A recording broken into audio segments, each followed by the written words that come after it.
Hello, and welcome back to Sovereign Judgment, where suburban authority meets the dangerous possibility that somebody has actually read the bylaws. Today's story begins with 7 garden gnomes, 1 HOA president with a clipboard, and a loophole large enough to accommodate an ancient Chinese military formation. Tell me where you're watching from, especially if your neighborhood has ever treated decorative landscaping like a matter of national security. All right, let's deploy the infantry. The first Terracotta warrior arrived at 6:12 on a Thursday morning, strapped upright in the back of a flatbed truck and staring over the cab with the serene expression of a man who had been dead for 2,000 years and still had more patience than my HOA president.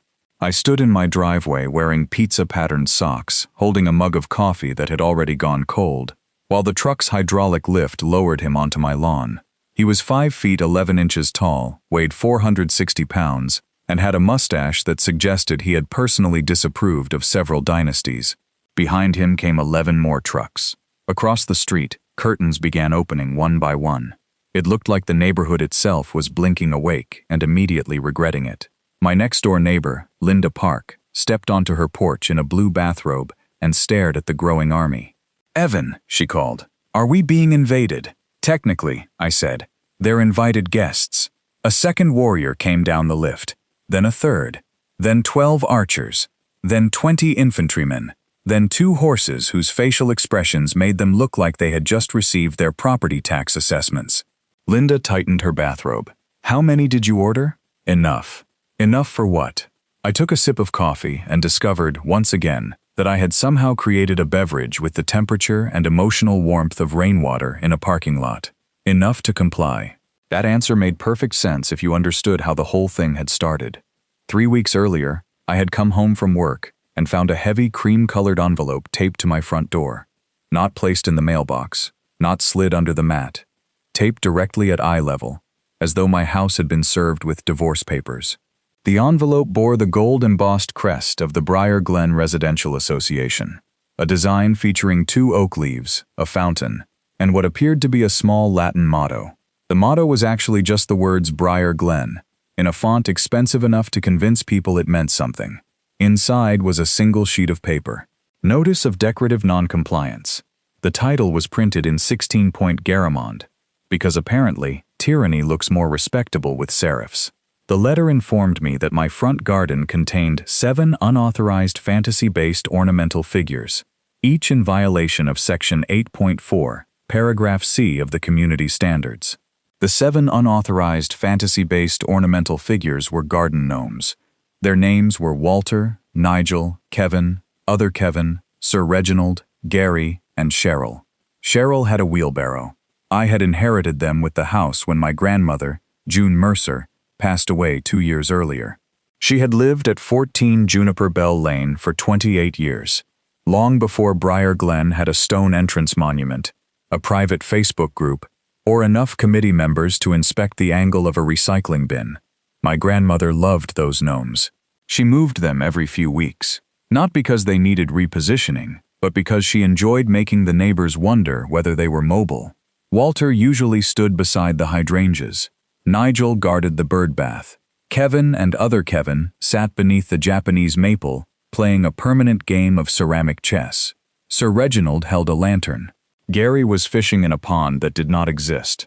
Cheryl pushed her wheelbarrow toward the porch with the determined posture of a woman who had survived 2 wars and a disappointing church bake sale. When I inherited the house, I repainted the shutters, repaired the porch, and restored the garden exactly as my grandmother had kept it. The gnomes stayed. They were faded, ridiculous, and deeply important to me. They were also apparently an emergency. The notice ordered me to remove them within 72 hours, or face a fine of 75 pounds per figure, per day. I did the calculation on the back of the letter. 7 gnomes multiplied by 75 pounds came to 525 pounds per day. That meant the Briar Glen Residential Association had valued my grandmother's ceramic collection at roughly the daily rental cost of a small helicopter. I work as a project coordinator for a company that designs museum exhibitions and public installations. Most of my job involves schedules, contractors, structural calculations, permit offices, and explaining to very creative people why a 9-meter fiberglass whale cannot be suspended from a Victorian ceiling using the strong-looking hook. I also build spreadsheets when nervous. By 7:40 that evening, I had created one called Gnome Event Response Matrix. It had 6 tabs. I was halfway through color-coding the enforcement timeline when the doorbell rang. Standing on my porch was Patricia Wexler, president of the Briar Glen Residential Association. Patricia was 58, although she carried herself with the timeless quality of a courthouse statue that had recently discovered Pilates. She wore white trousers ironed so sharply they could have opened envelopes, beige loafers untouched by soil, and a coral floral blazer that looked like a botanical garden had exploded inside a luxury handbag. Her silver blonde hair curved around her head in one solid architectural unit. Under her left arm, she carried a navy clipboard. Patricia always had a clipboard. I once saw her checking the community notice board during a thunderstorm, holding the clipboard beneath her coat while her own body took the rain. Her priorities were laminated. Behind her, parked partly across my driveway, was a white Lexus SUV so polished it looked afraid of weather. "Mr. Mercer," she said. Her voice had the crisp metallic edge of a fork being introduced to a waste disposal unit. "Ms. Wexler, I assume you received the association's compliance notice." "I did." "Excellent." She smiled like a person who had rehearsed smiling in front of a mirror and rejected every version containing joy. "I'm here to ensure there is no confusion regarding the timeline. I have one question." Her pen hovered over the clipboard. Patricia loved questions when she believed the answer was obedience. "Proceed." "What part of Section 8.4 prohibits gnomes?" Her smile tightened.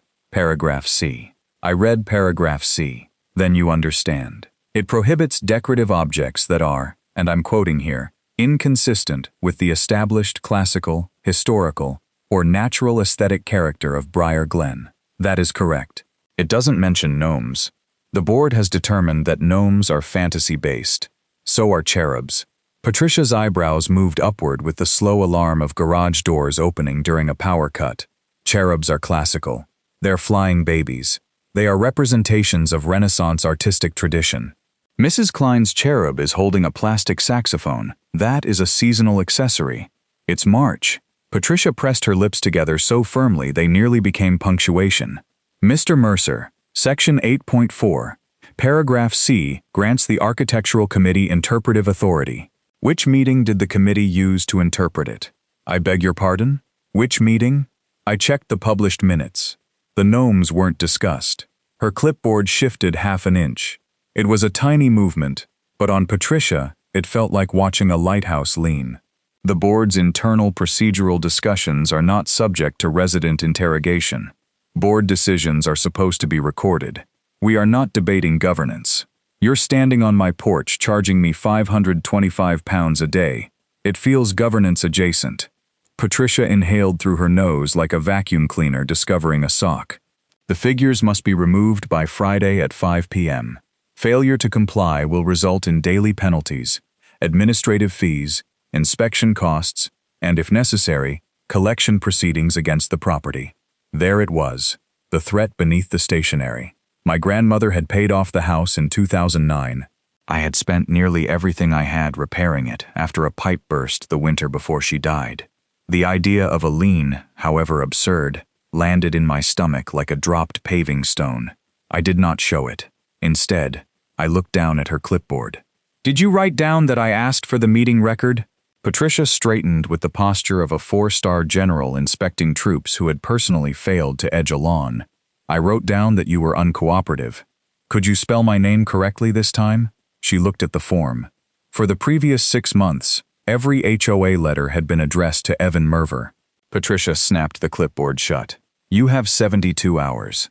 You parked across my driveway." She stared at me. Then she returned to the Lexus without another word, backing out at the speed of a royal procession passing through a school zone. I stood on the porch until she disappeared around the corner. Then I went inside, reheated my coffee, forgot it in the microwave, and added a 7th tab to the spreadsheet. I removed the gnomes Friday afternoon. Not because Patricia was right, because I wasn't ready. I wrapped each one in an old towel and placed them in my garage. Walter lost a little paint from his hat. Cheryl's wheelbarrow wheel squeaked. I told myself it was temporary, which did not stop the whole thing from feeling like I was packing away 7 tiny witnesses to my cowardice. At 4:52 p.m., Patricia drove past in the Lexus. At 4:56, she drove past again. At 5:03, I received an email confirming that my property was provisionally compliant, pending final inspection. Patricia had inspected from inside a moving vehicle. Apparently, the clipboard came with radar. I might have let the matter go if she had stopped there. Patricia did not stop anywhere unless there was a painted line and a committee-approved bollard. On Saturday morning, she posted in the Briar Glen Residents Facebook group. The post read, "A friendly reminder regarding community standards." It continued for 6 paragraphs. She explained that certain residents had recently displayed visually disruptive novelty statuary and that the board had taken decisive corrective action. She added 3 photographs of my front garden. One showed Walter beneath the hydrangeas. One showed Kevin and other Kevin at their chessboard. The third showed me carrying Cheryl into the garage while wearing my pizza socks. Patricia had zoomed in. The photograph was sharp enough to reveal a pepperoni over my left ankle. Comments appeared quickly. Margaret Bell wrote, "Thank you, Patricia. Standards matter." Dennis Holt wrote, "Were the gnomes dangerous?" Patricia replied, "This is not about danger, Dennis. It is about consistency." Dennis wrote, "Consistently dangerous?" Patricia disabled comments. Monday brought an inspection fee of £125. Tuesday brought an administrative processing fee of £60. Wednesday brought a warning that my empty birdbath might constitute an unmanaged standing water feature, despite the fact that it contained no water. On Thursday, Patricia arrived at 7:15 a.m. with Martin Pruitt, vice president of the association. Martin wore a green polo embroidered with the Briar Glen crest, like a military decoration he had awarded himself after surviving a difficult brunch. He carried a tape measure. Patricia carried the clipboard. They measured the distance between my birdbath and the footpath. I stepped outside. "Morning." Martin jumped like a burglar who had accidentally triggered a talking garden ornament. Patricia did not. "Mr. Mercer," she said, "we are conducting a post-compliance review. On the birdbath, we have received concerns." "From whom?" "Residents." "Which residents?" "Confidentiality prevents us from disclosing complainant identities." Martin looked at Patricia. Patricia looked at Martin. There were only 3 people standing there, and somehow both of them managed to look like they were waiting for a 4th person to take responsibility. "What's wrong with it?" I asked. Patricia consulted the clipboard. "The basin is 39 inches in diameter." "Yes. Section 8.4, paragraph F, states that freestanding water features exceeding 36 inches require architectural approval. It doesn't hold water. It is designed to hold water. So is a bathtub. Baths are not generally placed in front gardens. I've seen the Facebook group. Give it time." Martin made a sound into his fist. Patricia turned toward him with the facial expression of a headmistress hearing jazz from a locked classroom. He coughed. I looked at the tape measure. "Did you enter my property to measure it?" "The association retains inspection access. With notice." "We provided notice." "When?" Patricia tapped the clipboard. "This morning." "You knocked?" "We placed a notice on the door." I looked behind me. A yellow slip had been tucked beneath the brass knocker. The time written on it was 7:20 a.m. My watch said 7:17. Patricia followed my eyes. For 3 glorious seconds, all 4 of us stared at the future. Then she reached past me, removed the notice, scratched out the time, and wrote 7:10. I almost lost my temper. I felt it rise through me like a kettle discovering religion. Then I remembered something my grandmother used to say whenever a salesman lied to her. "Don't interrupt, Evan. Some people will dig the whole hole if you just keep handing them daylight." So I took out my phone. "Could you hold that notice up again?" Patricia's face went still. "Why?" "For my records." She folded the slip in half and placed it beneath the top page of her clipboard. "The bird bath will need to be removed or submitted for approval." "The empty bird bath?" "The non-compliant water feature." "What happens if I fill it with soil?" "That would be an unauthorized planter." "What happens if I turn it upside down?" "That could constitute debris." "What happens if I take it inside?" "Then it would no longer be within our jurisdiction." "Good. We've found the border." That afternoon, I moved the bird bath into the garage beside the Gnomes. Friday morning, Patricia emailed me a list of 13 additional observations. My front door wreath contained artificial berries outside the approved seasonal period. My porch bench was classified as rustic. One hydrangea extended 4 inches beyond the recommended planting radius.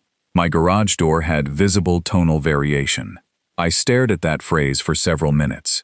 Visible tonal variation meant sunlight. At 10:34 a.m., I received a second email demanding that I cease hostile documentation practices.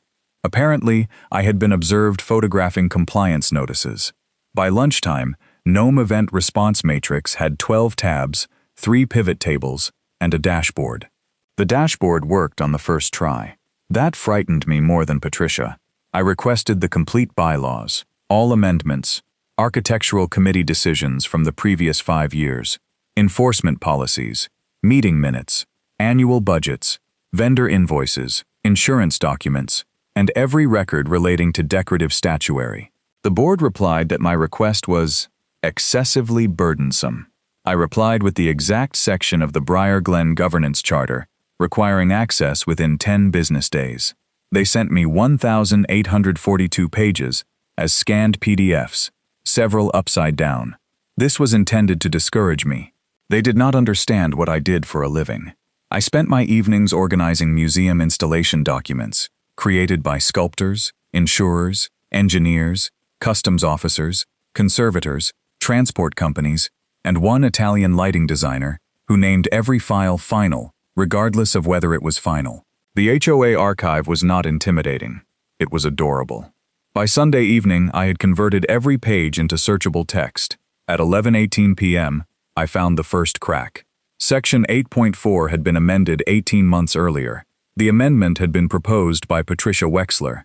I opened the meeting minutes. Patricia had wanted to install 4 reproduction Greco-Roman urns in front of the community clubhouse.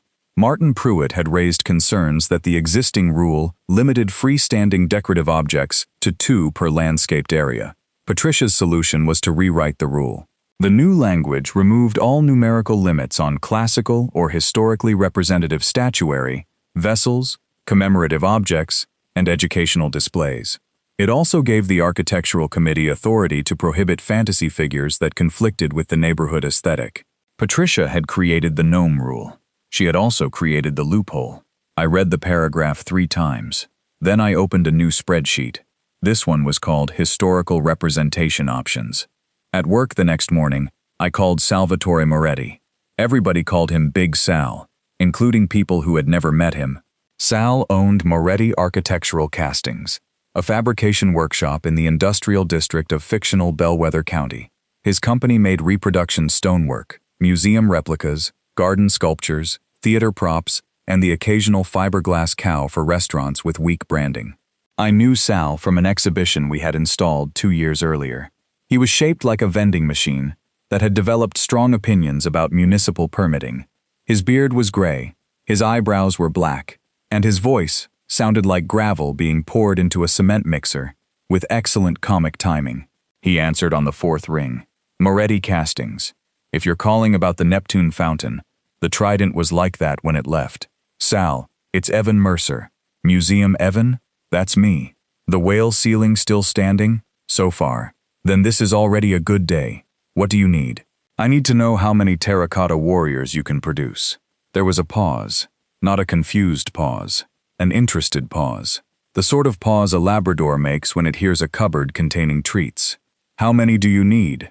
Potentially several thousand. Another pause. Then I heard a chair scrape backwards. Evan, Sal said, are you finally doing something fun? I explained the gnomes. I explained Patricia. I read him the bylaw amendment. He listened without interrupting. When I finished, he let out a low whistle. So, she banned 7 little men because she rewrote the rules to protect her own fancy flower pots. Yes, and the rule says no numerical limit on historical statuary. Yes, and you have a corner property, 22,000 square feet. How much frontage? 186 feet, along Juniper Bell Lane, and 94 along Meadow Court Drive. What's the setback? 30 feet. What's the permitted display height? 6 feet without separate structural review. Sal laughed. It began as a chuckle and expanded, until it sounded like an old diesel engine starting inside a cathedral. "I had a Patricia once," he said. "Her name was Gloria Sennett. Reported my workshop sign because the letter M was 2 inches taller than the approved drawing. Cost me £900 in revisions." "What did you do?" "Made her a replacement plaque for the community garden." "That seems generous." It said Glory. "You misspelled her name?" "Perfectly legal typo." I could hear him smile. Then his voice changed. It became practical. "How fast do you want your army?" I looked at the spreadsheet. "Before the next board meeting. 18 days. Full size?" "Some. But the title in my head says Full Terracotta Army Replica." Sal was quiet for 5 seconds. "Scaled formation," he said. "Every known rank represented. Infantry, archers, officers, cavalry, chariots. Full tactical layout, reduced scale through the center sections. Museum-grade interpretation boards along the pavement. We use the existing mold library. Hollow-cast frost-rated terracotta composite. Weighted bases, no permanent anchoring." "How many figures?" 8,099. I nearly dropped the phone. "The actual estimated total. You said full army. Can that be done?" "Not by sensible people." That wasn't my question. Sal took a breath that sounded like a forge preparing to negotiate. "I have 48 large molds, 93 half-scale molds, and a warehouse full of modular figures from the Emperor Qin traveling display that got cancelled during the insurance dispute. I can fabricate the rest at 1/6 scale with automated slip casting. We'll need 2 kilns, 12 people, 3 shifts, and my cousin Tony." "What does Tony do?" "Mostly arrives with things." "Is Tony licensed?"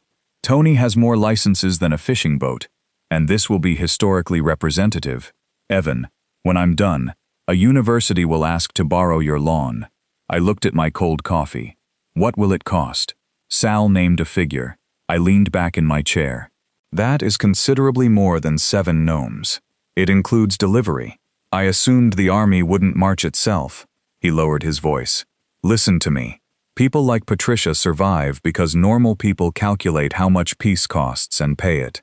Sometimes the only cure for a small person with a clipboard is a large project with permits."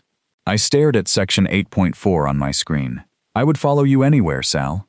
"Good. Follow me to the permitting office. We open at 8. The legal foundation took 9 days. I did not order a single warrior until every question had an answer. First, I met Sal at the Bellwether County Development Center. He arrived carrying a cardboard tube of drawings and eating a breakfast sandwich the size of a roof tile. With him was his cousin, Anthony Moretti, known as Big Tony. Tony was 6 feet 4, wore a brown suit with steel-toed boots, and looked like a walrus who had successfully represented himself in court. Tony was a licensed structural engineer, certified site planner, and former deputy director of public works for the fictional city of North Bellwether. He also carried a pickle in a paper napkin. "Morning," Tony said. "Sal says you're weaponizing archaeology." "Legally?" I said. Tony nodded. "The best kind. We reviewed property boundaries, drainage, pedestrian clearance, visibility triangles, temporary display regulations, wind loading, installation methods, and emergency access. The warriors would sit on removable weighted platforms. Nothing would be anchored below 6 inches. The formation would remain entirely behind the municipal sightline setback. A 4-foot pedestrian corridor would run through the display. Reflective markers would identify every edge. The tallest figures would be 5 feet 11 inches. The majority would be between 14 and 30 inches tall. No figure would block a window, utility box, hydrant, path, road sign, or neighbor's view from a driveway. The city's cultural display ordinance allowed temporary educational exhibitions on private residential property for up to 45 days, provided the owner obtained a permit, carried public liability insurance, and posted interpretive information. I submitted a 37-page application. It included a site plan, evacuation route, accessibility statement, structural calculations, cultural notes, material specifications, fire resistance certificates, transport schedule, noise plan, traffic control request, and a letter from Professor May Dalton, curator of Asian history at the Bellwether Museum. Professor Dalton had worked with me on 3 exhibitions. She read my proposal, removed her glasses, and said, You're doing this because someone banned your gnomes? Yes. She looked at the plans again.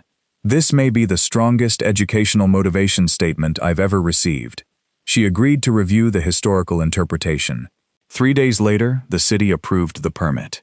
The permit number was BCD-26-4471C. The planning officer, Miriam Shaw, stamped the final page at 3:42 p.m.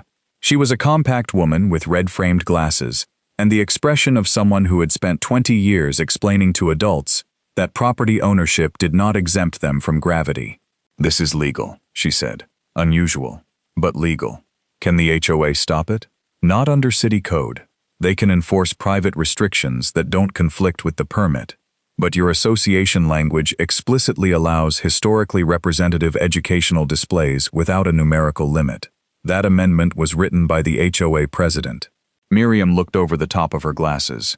Then she has built herself a very specialized problem.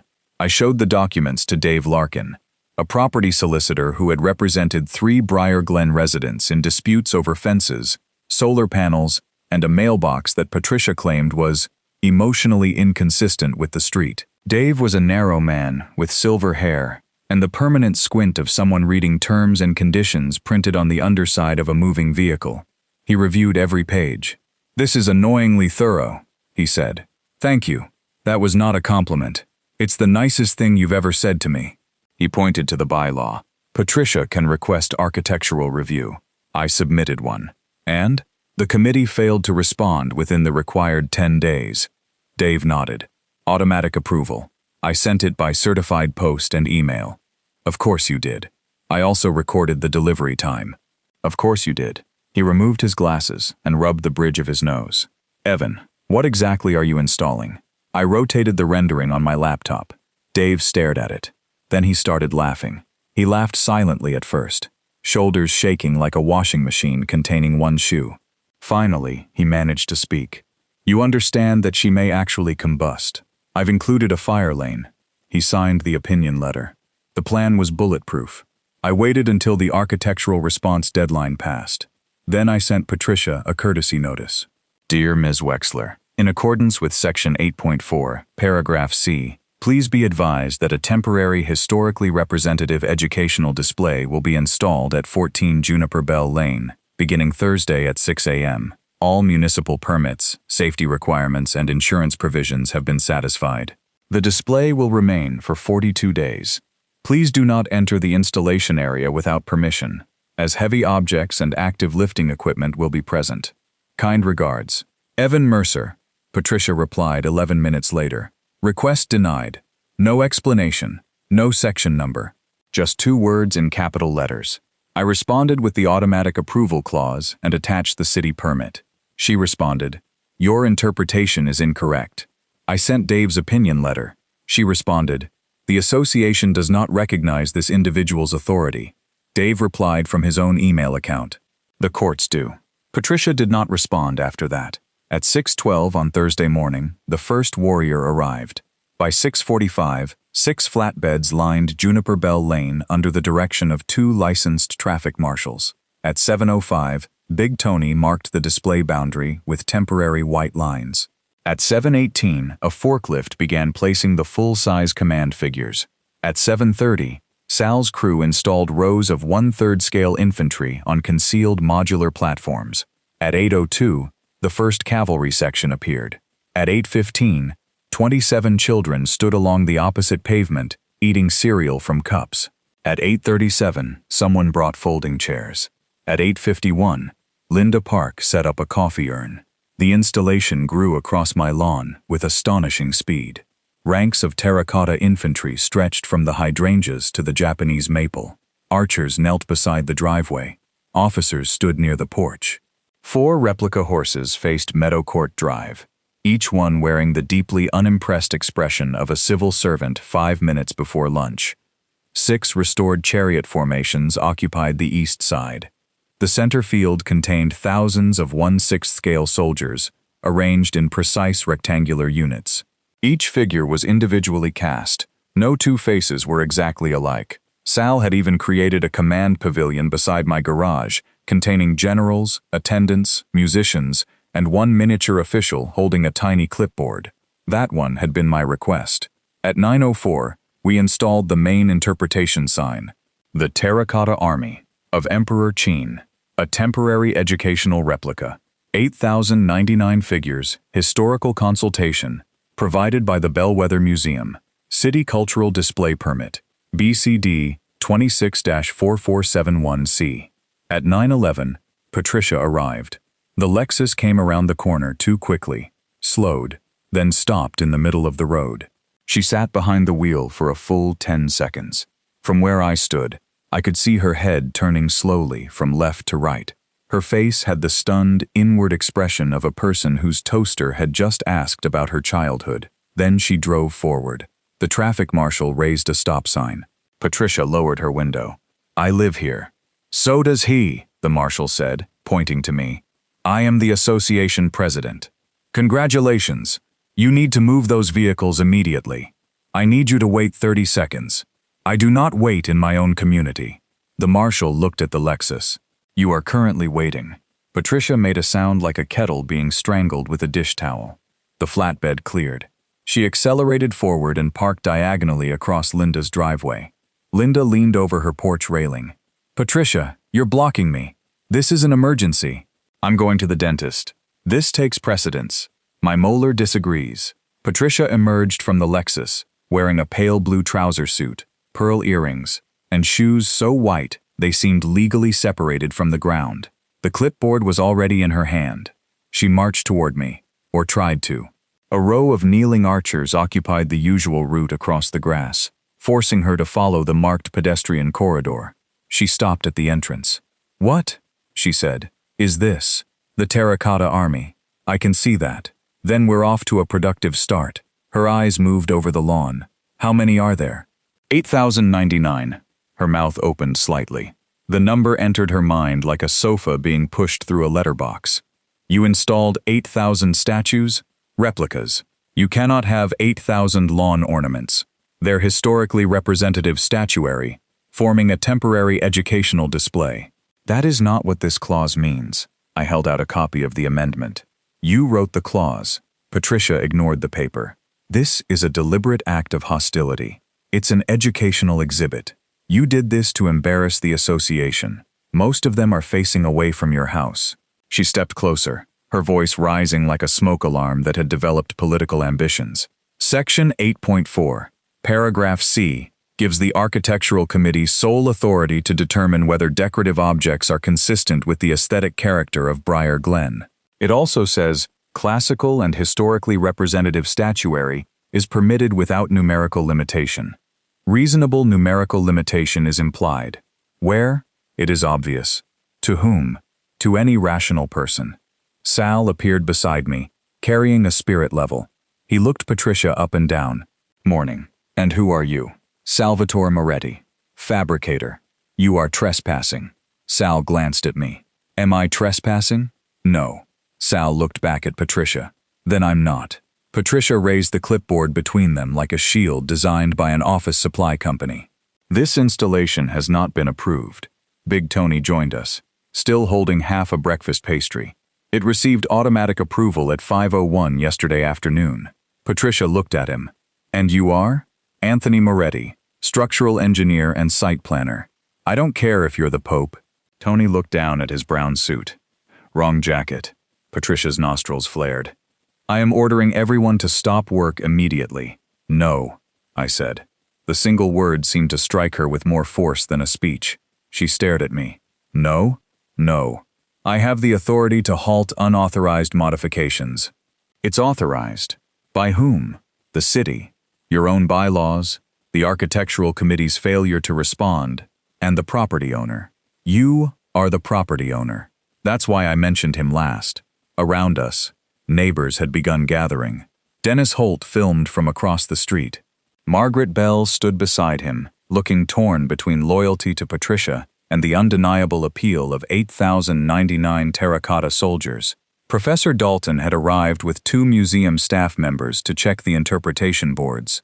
A local primary school teacher asked whether she could bring a class the following week. Patricia looked at the crowd, and something changed. Until that moment, she had been angry. Now she realized there was an audience. Patricia did not become more cautious in front of an audience. She became more Patricia. She straightened her blazer with the solemnity of a monarch preparing to declare war on a garden center. "Residents of Briar Glen," she announced. "This display represents a deliberate and malicious distortion of our community standards." Dennis raised his hand. "Is there a question period?" "No." "Then why did you face us?" Patricia turned back to me. "You will remove these figures by noon." "No." "Every one of them." "No." "If they remain, the association will impose fines of £75 per unauthorized object, per day." I looked at Big Tony. "Can you calculate that?" Tony took out his phone.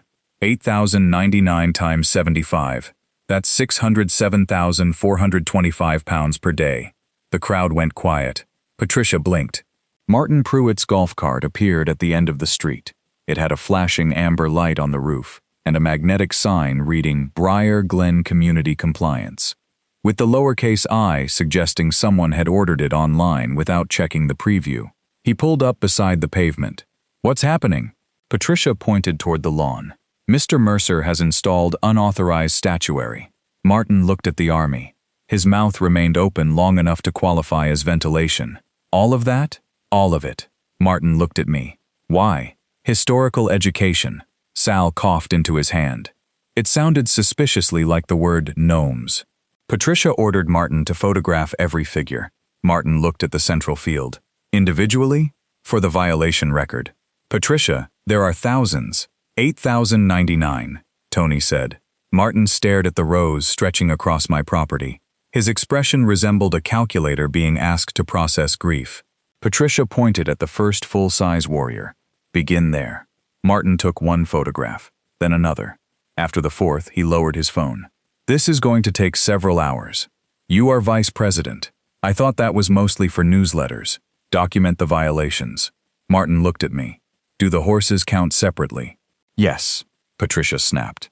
Tony raised one finger. "Each chariot has 4 horses." Martin closed his eyes. At 10:26, Patricia called the police. She told the dispatcher that an illegal commercial event was obstructing traffic and that contractors were refusing a lawful order to leave private association property. The traffic was not obstructed. The contractors were on my property. The association did not own the road. I knew this because Big Tony had brought the county parcel map, mounted it on foam board, and placed it beside the permit station like an exhibit titled, "Why Patricia is Wrong." Officer Malcolm Reed arrived at 10:43. He had responded to 2 previous Briar Glen incidents. The first involved Patricia reporting a teenager for suspicious wheeled activity, which turned out to be skateboarding. The second involved an unauthorized pumpkin measuring 19 inches when the seasonal display rule allowed 18. Officer Reed was 45, broad-shouldered, and carried himself with the exhausted calm of a man who had once mediated a dispute over head shadows and never fully recovered. He stepped out of the patrol car. He looked at Patricia. He looked at me. Then he looked at the army. For nearly 15 seconds he said nothing. Finally, he removed his sunglasses. "Mr. Mercer." "Officer Reed, why do you have an army?" "HOA compliance." He nodded once. It was not agreement. It was the physical response of a brain refusing additional input until earlier data had been sorted. Patricia approached him quickly. "Officer, these men are trespassing, blocking public access, operating industrial machinery without authorization, and installing hazardous objects in violation of association law." Officer Reed looked at the clearly marked traffic control zone, then at the city permit displayed on a stand, then at Big Tony's high-visibility vest, then at Patricia's clipboard. "Who owns this property?" "Mr. Mercer does, but the association retains authority over." "Who owns the property?" "Mr. Mercer." "Did he invite the workers?" "He claims he did." "I did," I said. Officer Reed turned to me. "Permits?" I handed him the folder. It was 2 inches thick. He sighed like a man who had hoped for 1 page. He read the city approval, traffic plan, insurance certificate, engineer's letter, and property survey. Patricia spoke continuously while he read. Section 8.4 clearly prohibits disruptive ornamental installations. The board has not approved this. We maintain community-wide aesthetic authority. Mr. Mercer has repeatedly behaved in a combative and provocative manner, including recording official notices, requesting excessive documents, and refusing reasonable interpretation. Officer Reed reached the architectural amendment. Who wrote this? I drafted it on behalf of the board. He read the clause again. No numerical limit? That was never intended to permit this, but that's what it says. It permits tasteful historical statuary. Officer Reed looked at the nearest warrior. He seems tasteful. A small sound escaped Dennis Holt across the street. Patricia turned toward him. Stop filming. Dennis lowered his phone half an inch. No. Her face tightened like a drawstring bag containing lemons. Officer Reed returned the documents to me. The city permit is valid. The display is on private property. The road remains open. I don't see a police matter. Patricia's voice climbed another octave. There is absolutely a police matter. He is using these objects to intimidate the board. Officer Reed looked at the army. They appear unarmed. Several have spears. The spears are resin, Sal said. Flexible tips, safety approved. Patricia pointed at Sal. He admitted they have weapons. Sal bent one spear gently until the tip touched the shaft. It sprang back. My spaghetti is more dangerous. Officer Reed put his sunglasses back on. Ms. Wexler, this is a civil association dispute. Do not enter the marked work zone. Do not touch the display. Do not interfere with the contractors. I have inspection authority. Not during an active installation. I am required to inspect violations. You have photographs. We need measurements. Big Tony gestured to the plan board. All dimensions are listed. Patricia looked at the documents, then at the crowd. She had been warned by me. She had been warned by Dave. She had been warned by the planning office. Now she had been warned by a uniformed police officer. A reasonable person would have stepped back. Patricia held reasonable behavior in the same regard cats hold closed doors. She gripped her clipboard. I am entering the display. Officer Reed's head turned slowly. No, you are not. I have a fiduciary duty. You have a pavement. I will not be prevented from carrying out my elected responsibilities. You weren't elected, Dennis said.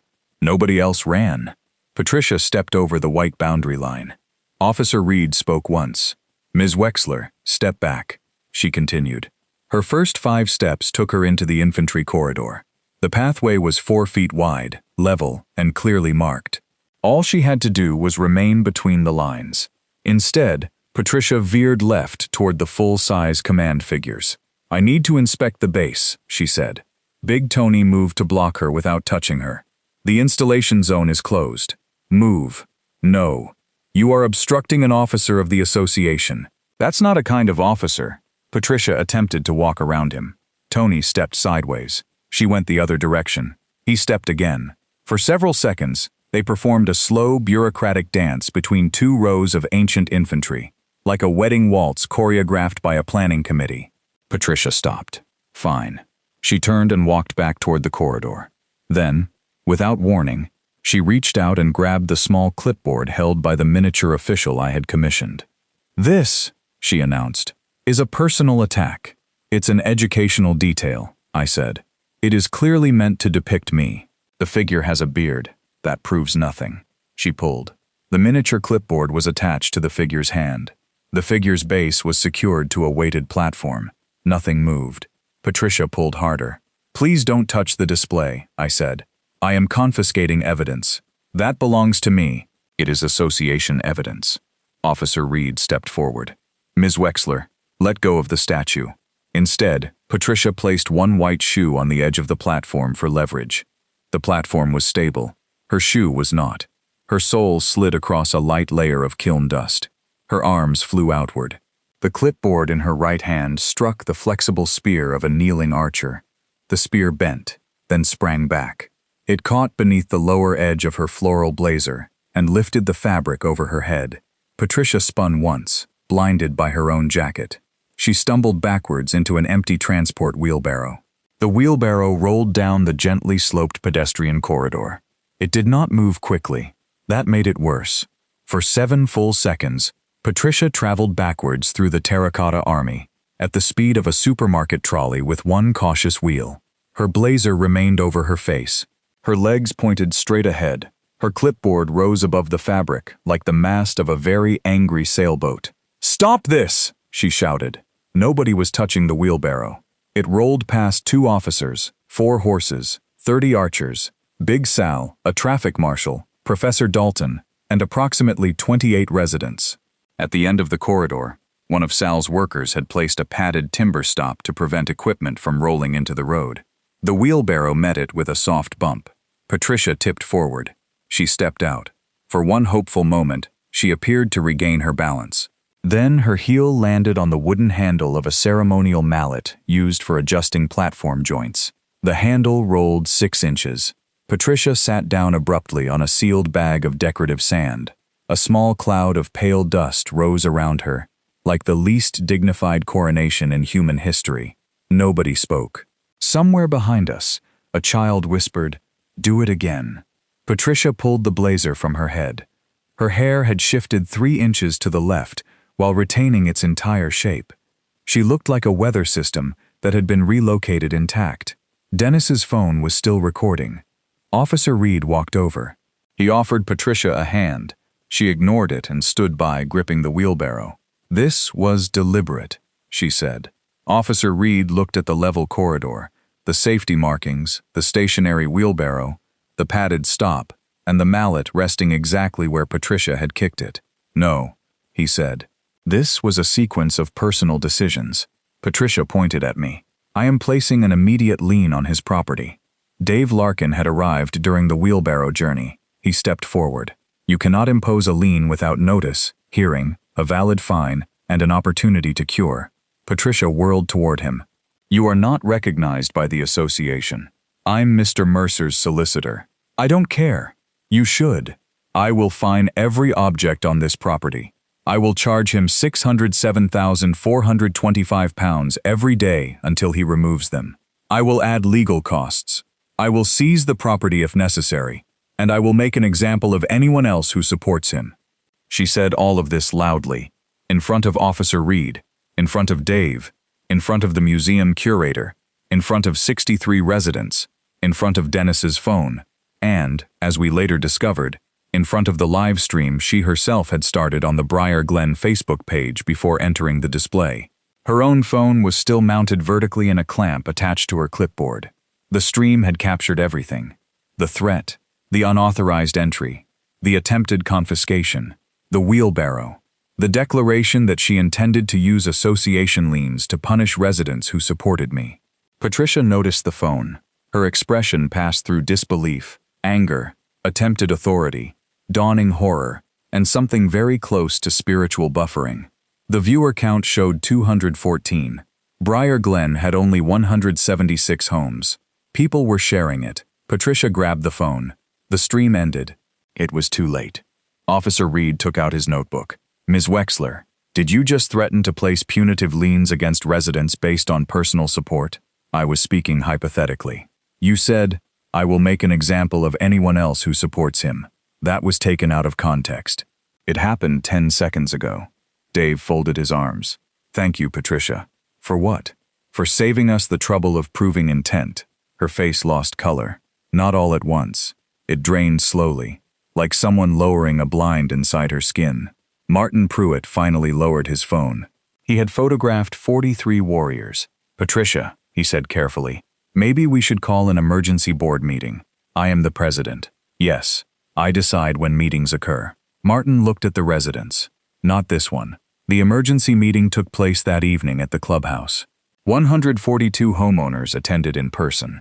Another 21 joined online. The fire marshal limited the room to 150, so several residents watched through the open windows while standing beside Patricia's Greco-Roman urns. The meeting began at 7 p.m. At 7:04, Dennis played the video.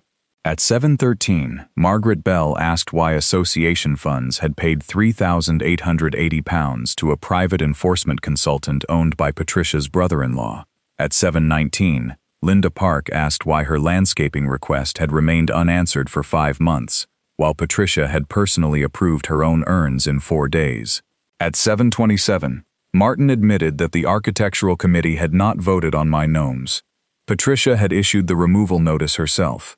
At 7:31, the board treasurer revealed that Patricia had authorized £14,600 in legal retainers, without a recorded board vote. At 7:44, Dave explained that attempting to impose more than £600,000 in daily fines under an invalid enforcement action would likely expose the association and individual board members to significant liability. At 7:52, the association's insurance representative joined by video. She had seen the live stream. The insurer was suspending coverage for enforcement actions initiated by Patricia pending investigation. The silence that followed was so complete that I could hear the clubhouse refrigerator producing ice like a tiny machine applauding from the kitchen. Patricia sat at the front table with her clipboard. For the first time since I had known her, she did not write anything. At 8:06, a motion was made to remove her as president. At 8:08, the vote began. At 8:11, Patricia demanded that residents show proof of identity. At 8:14, she challenged 7 proxy forms. At 8:18, she attempted to adjourn the meeting unilaterally. At 8:19, Martin informed her that the vice president could continue the meeting under Section 3.2 if the president abandoned her duties. Patricia said, "I have not abandoned anything." Martin looked at the door. "Then sit down." The removal vote passed 137 to 4. One of the 4 was Patricia. One was her husband, Leonard. One was Margaret Bell, who later claimed she had pressed the wrong button. The 4th vote came from an empty property whose proxy form had been signed by someone named Mickey Mouse. At 8:32, Martin resigned from the board. At 8:35, the treasurer resigned. At 8:40, residents voted to appoint an interim committee led by Linda Park. Linda walked to the front wearing the same blue bathrobe over her clothes because she had forgotten it was still on. She looked at the crowd. "Just try to keep things reasonable, yeah?" That was her entire inaugural speech. The investigation took 6 weeks. The association canceled £38,200 in questionable fines issued to 19 residents. It reimbursed £11,750 in improper inspection fees. The enforcement consultant contract was terminated. The board adopted a recorded hearing requirement before any fine could be imposed. Inspection access now required 48 hours written notice. Anonymous complaints had to include photographic evidence. The phrase visible tonal variation disappeared from official use. Patricia resigned from every committee. 3 months later, she and Leonard sold their house. They moved to a high-rise condominium in fictional North Bellwether, where the landscaping was managed by a company headquartered 2 counties away, and the balconies were too small for urns. The Terracotta Army remained on my lawn for the full 42 days. More than 4,000 people visited. Professor Dalton organized 2 weekend talks. A primary school class made paper soldiers and presented me with one wearing pizza socks. Sal sold miniature replicas to raise money for the Bellwether Museum's education program. Big Tony installed a temporary donation box shaped like a chariot. It raised £9,640. The garden changed after that. Linda planted sunflowers along her fence. Dennis installed a bright red bench without forming a committee. Margaret Bell replaced her approved beige mailbox with a blue one and spent 3 days waiting for someone to complain. Nobody did. Children played along the pavement again. People stood in driveways talking instead of photographing each other's bins. A retired teacher named Helen Brooks came to my door one evening and quietly thanked me. Patricia had fined her £900 over a wheelchair ramp built for her husband. The new board refunded every penny. On the 43rd morning, Sal's trucks returned. The warriors left in the same orderly ranks in which they had arrived. The full-size general was the last to go. As the lift raised him onto the flatbed, Linda stood beside me, holding 2 cups of coffee. She handed me one. "Feels empty," she said. "A little. What are you putting back?" I opened the garage. Walter came out first, then Nigel, then Kevin and other Kevin. Sir Reginald returned to the lantern post. Gary resumed fishing in the pond that did not exist. Cheryl went back beside the porch, pushing her wheelbarrow toward absolutely nowhere. I placed one new figure among them. Sal had made it as a gift. It was a 12-inch terracotta officer, with a stern mustache, ancient armor, and a tiny clipboard. Linda looked at him. "What's his name?" I took a drink of coffee. It was already cold. "Patricia. So tell me in the comments, what would you have put in the garden once the gnomes were banned? Like the video, subscribe, and come back to Sovereign Judgment for more stories where the paperwork is mighty, but the loophole has an army. Because revenge may be best served cold, but compliance is apparently best served with 8,099 terracotta soldiers.